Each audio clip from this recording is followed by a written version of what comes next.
Imaginez devoir réparer un moteur de Formule 1 pendant qu'il tourne à plein régime. Ouais, un vrai cauchemar. Et en plus, dans le noir complet. C'est ça. Et sans aucun tableau de bord pour vous indiquer d'où vient la panne. Bah, c'est exactement le défi quotidien d'un vétérinaire équin face à un cheval de course blessé. Totalement.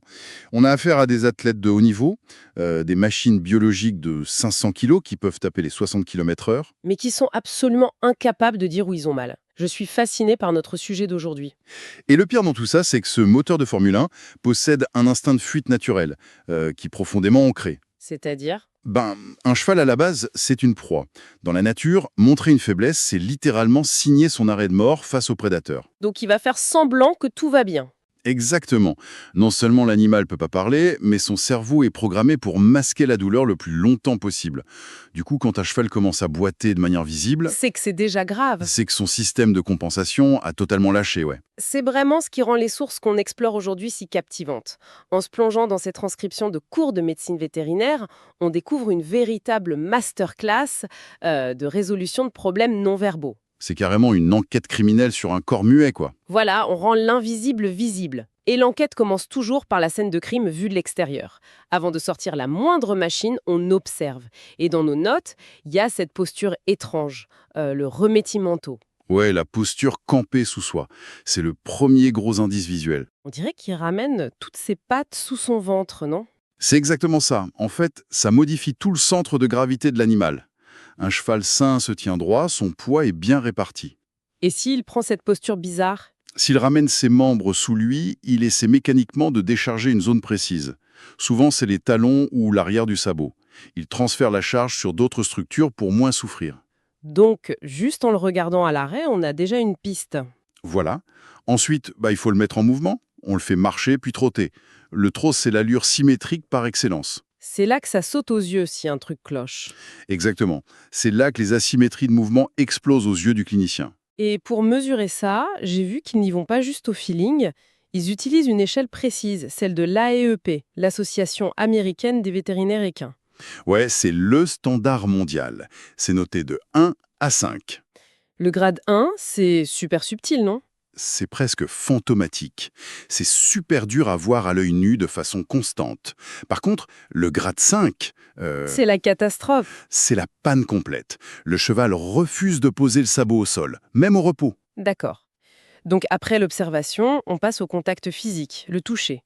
La palpation, ouais. C'est là qu'on cherche les 4 signes cardinaux de l'inflammation. Chaleur, douleur, gonflement et rougeur, c'est bien ça? C'est ça. Le bout des doigts du vétérinaire va chercher la moindre petite variation de chaleur ou un œdème qui déformerait une articulation. Par contre, la rougeur sur un cheval, c'est pas un peu compliqué avec les poils, les piquements? Ah, c'est une super remarque.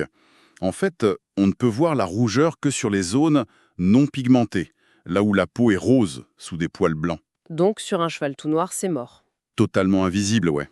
Il y a un autre truc clinique dans les notes qui m'a donné des sueurs froides en lisant, c'est la recherche de crépitation au niveau du bassin. Le mot lui-même fait peur. Ah, la crépitation. C'est une sensation tactile effroyable. On parle pas d'un genou qui craque en se levant le matin, là. Ah non, pas du tout. Quand le vétérinaire appuie sur la croupe du cheval, sur le bassin, et qu'il sent cette crépitation, c'est littéralement le frottement de 2 fragments d'os brisés l'un contre l'autre. Oh mon Dieu. Ouais, c'est le signe classique d'une fracture du bassin. La vibration remonte directement dans les mains du vétérinaire. Ça veut dire que toute la structure porteuse arrière est compromise. C'est glaçant. Pour les problèmes un peu moins extrêmes, on a aussi les flexions forcées. J'ai l'impression que c'est un peu un bras de fer avec le cheval. C'est vraiment physique, ouais.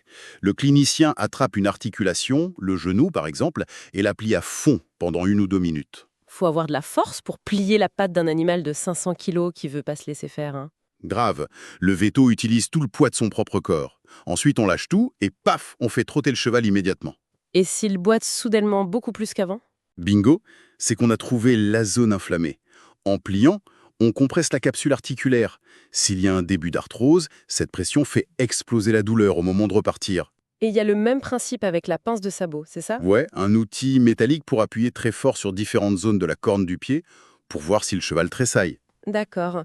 Il y a une autre ironie de l'évolution qui m'a marquée dans l'exploration manuelle, c'est par rapport à la colonne vertébrale. Nous, les humains, quand on porte un gros sac à dos toute la journée, on l'enlève et on s'étire en cambrant le dos en arrière. Le mouvement de lordose, ouais. Sauf que nos sources disent qu'un cheval, qui porte un cavalier lourd pendant des heures, est anatomiquement incapable de s'étirer comme ça tout seul. C'est fou, hein? L'évolution a fait de la colonne du cheval une sorte de poutre ultra rigide. C'est fait pour transmettre la puissance énorme des pattes arrière vers l'avant quand il galope. Donc c'est super efficace pour courir, mais nul pour s'étirer. Exactement. Le muscle principal du dos, le longissimus dorsi, il est massif. Mais il n'a pas le levier mécanique pour cambrer le dos vers le haut et soulager la tension de la selle. Du coup, la tension s'accumule et il souffre en silence. Voilà. Et c'est là que la chiropratique équine entre en jeu. C'est pas juste un massage de luxe, c'est une nécessité mécanique. Le vétérinaire doit forcer cet étirement manuellement, en fait. Avec des points de pression hyper précis.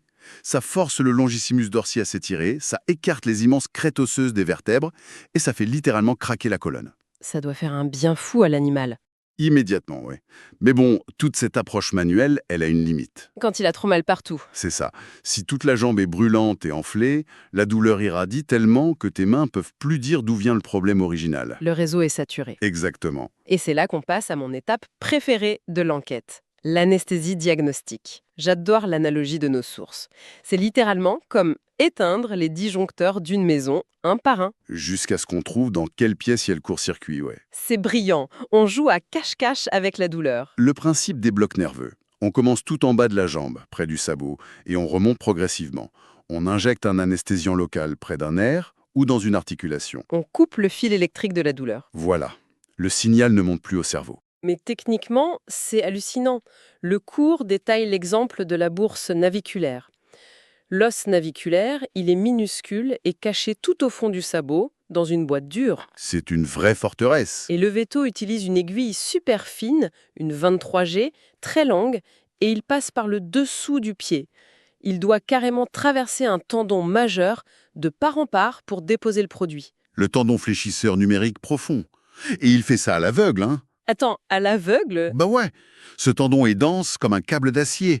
Le veto doit sentir la résistance avec le bout de son aiguille et deviner le millimètre exact où il traverse la dernière fibre pour entrer dans la minuscule bourse naviculaire. Tu as un animal de 500 kilos qui tient debout et qui peut bouger. C'est de l'orfèvrerie. C'est de l'art à ce niveau-là. Une fois l'injection faite, on attend 15 minutes. Et ensuite, l'épreuve de vérité. On le fait trotter.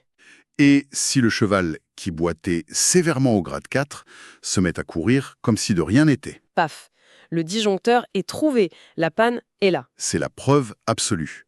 Et on utilise ça plus haut sur la jambe aussi, pour le ligament suspenseur par exemple. Celui qui empêche l'articulation de s'effondrer vers le sol à chaque pas. C'est ça. On bloque le nerf à côté des petits os métacarpiens pour voir si c'est juste une inflammation ou un truc dramatique comme une avulsion par tension. Une avulsion, c'est quand la traction est tellement forte que ça arrache un bout d'os, c'est ça? Ouais, le ligament est tellement solide qu'au lieu de se déchirer, il arrache carrément son point d'ancrage sur l'os. Oui. Bon, grâce au bloc nerveux, on a l'adresse du problème. Mais on ne sait toujours pas à quoi ressemblent les dégâts. Faut regarder à l'intérieur. Et c'est là qu'on sort l'échographie, l'ultrason, l'outil indispensable depuis 25 ans pour les tissus mous. Parce qu'on disait tout à l'heure, la masse musculaire d'un cheval, c'est énorme. On ne peut pas palper à travers. Prends les fessiers d'un cheval. C'est tellement dense que ça fait l'effet d'un gilet pare-balles contre tes doigts. L'échographie est la seule fenêtre pour voir une déchirure musculaire enfouie à 20 cm sous la peau. Et pour les tendons des pattes, là où il y a le plus de blessures graves, l'écho devient un vrai cours de géométrie. Le veto doit scanner sous deux angles. D'abord en coupe transversale. Comme si on regardait une carotte coupée en rondelles, pour vérifier si le tendon est gonflé. Exactement, on regarde le diamètre. Et ensuite en coupe longitudinale, dans le sens de la longueur, pour voir si les fibres sont bien droites et parallèles, ou si c'est de la charpie. Tout ça, on l'élude grâce à une échelle de Gurley, l'échogénicité, une sorte de météo des tissus. C'est une super métaphore. La première couleur, c'est le noir profond. On dit que c'est anéchoïque. Les ondes passent tout droit sans rebondir. Donc le noir, c'est du liquide pur, du sang ou du liquide synovial. Voilà. Si c'est dans une articulation, tout va bien, c'est normal. Mais par contre, si je vois une grosse tache noire en plein milieu de mon tendon sur l'écran... Ah là, c'est l'alarme rouge. C'est ce qu'on appelle la corlésion, la lésion centrale. Ça veut dire qu'il y a un trou rempli de sang dans le tendon. La fibre est rompue de l'intérieur. Le câble a pété, ouais. Ensuite, tu as le gris foncier, ou hypoéchoïque. c'est un tendon qui perd de sa densité. Les fibres s'écartent, il y a de l'inflammation. C'est le signal d'alarme avant la rupture. Et la troisième couleur, c'est le blanc brillant, hyperéchoïque. Très haute densité. Les ondes rebondissent comme sur un mur. C'est normal pour un os, mais très mauvais signe au milieu d'un tendon.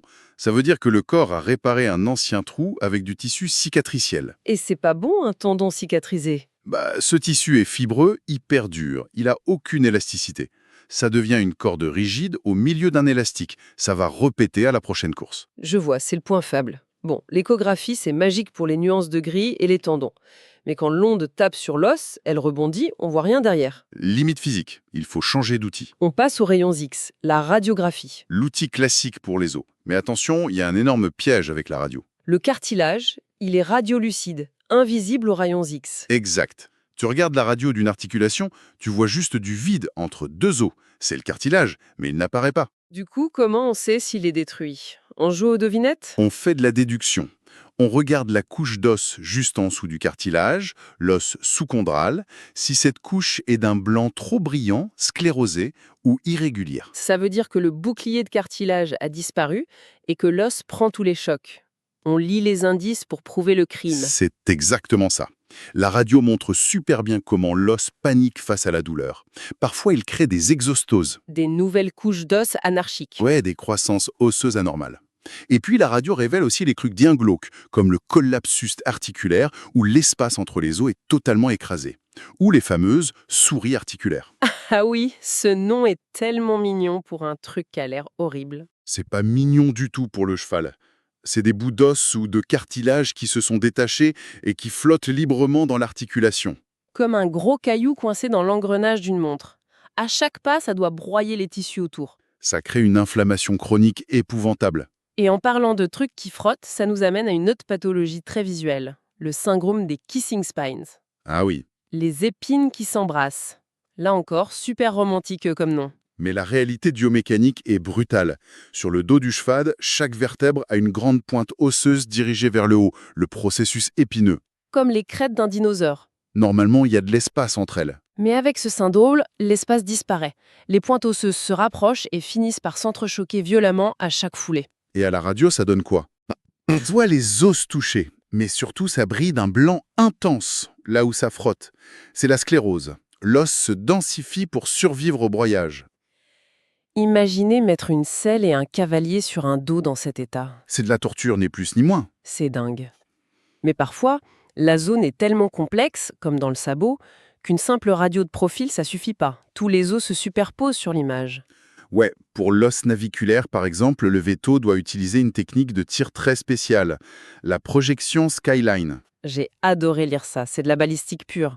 Faut placer la machine derrière le pied, viser vers le bas avec un angle ultra précis pour frôler l'os naviculaire et l'isoler sur l'image. Mais il y a un prérequis absolu pour faire ça. Faut impérativement enlever le fer du cheval. Ah oui, sinon le métal du fer bloque les rayons X et fait une énorme tache blanche sur la photo. C'est ça. Faut déferrer, trouver l'angle parfait et garder l'animal calme à côté d'une machine qui fait du bruit. C'est pas de la tarte. Et même avec ça, ça reste de la 2D. Quand l'os est vraiment trop cassé ou trop complexe, j'ai vu que nos sources parlent de l'arme ultime, le scanner, ou CT scan.